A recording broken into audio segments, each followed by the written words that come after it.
আমগুলো সব কেটে নিয়েছি। এখন এগুলি তেলের মধ্যে বাগার দিয়ে নিব। চুলার মধ্যে একটা বড় কড়াই বসায় দিলাম। এখন দিয়ে দিচ্ছি সরিষার তেল 1 কাপ পরিমাণ।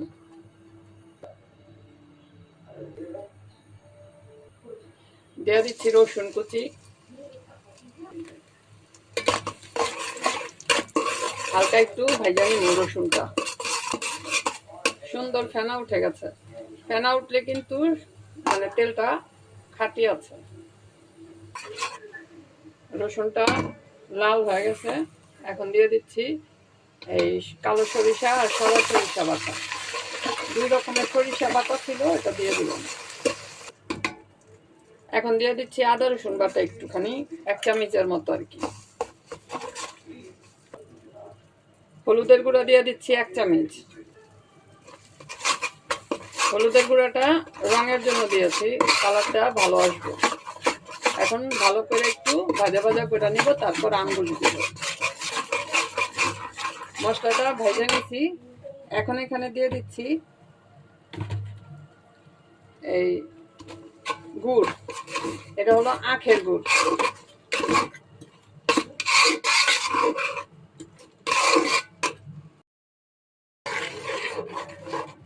গুড় গলে গেছে।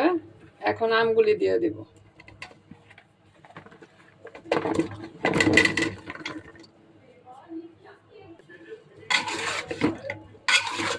মশলাগুলির সাথে আমগুলি ভালো করে মিশিয়ে নিব।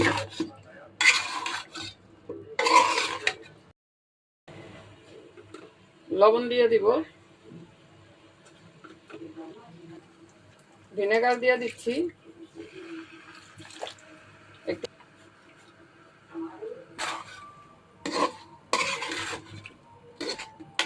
এখন সবকিছু একসাথে ভালো কইরা লাইরা চাইরা মিশাই নিয়ে তৈরি হয়ে যাবে। তারপরে পাগলা আচার।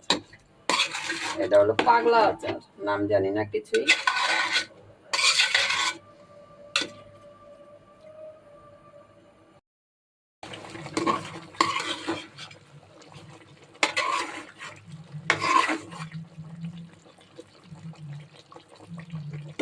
গলে গেছে।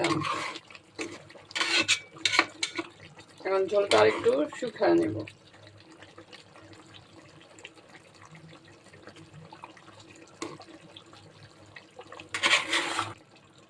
বিট লবণ দিয়ে দিলাম, 5 ফোড়ন, চিলি ফ্লেক্স দিয়ে দিচ্ছি 1/2 চামচের মতো।